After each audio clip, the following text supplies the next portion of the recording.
Okay, so we'll just rewind. And so before the camera screwed up on us, what would you say is the main area now where you're sort of considering things?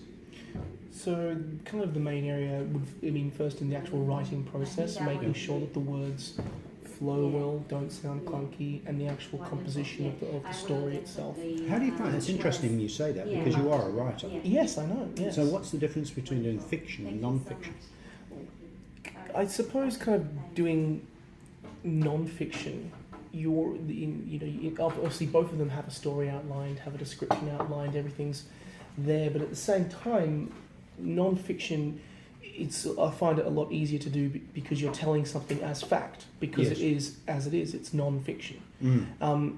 And telling something as a cold fact allows for you to have more confidence in yourself to play with things because you know what's happening. Obviously, but with fiction, I've found obviously it's something that you've created in your own head, and so it is something that's always changing and always molding and always being always like evolving in your mind.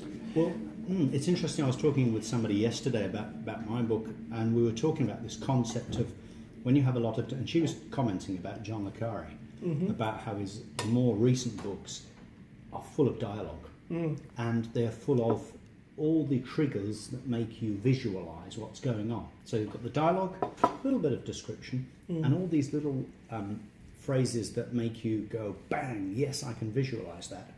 And that is, I must admit that if I'm writing a piece where I want the action to go quickly, I rely a lot on dialogue. Yes. Because dialogue can contain so many hidden messages. That's correct. The way people say things, what they say, how they say it, etc., etc. It also sets up a dynamic between characters. And that's kind of where I felt that the kind of highlights of that first draft really came about, because the dynamic between the characters was set up in the dialogue.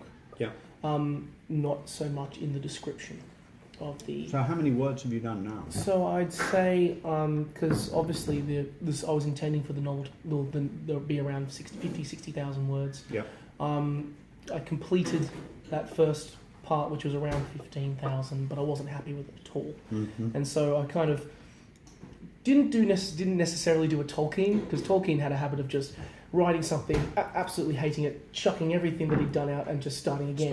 And it's kind of at the moment a stage. As if you're a professor at Oxford, you've got a lot of time on your hands. It took him many years to finish that book, to finish Lord of the Rings. I think it was 15 years to write that. Did it really? Wow. To write Lord of the Rings.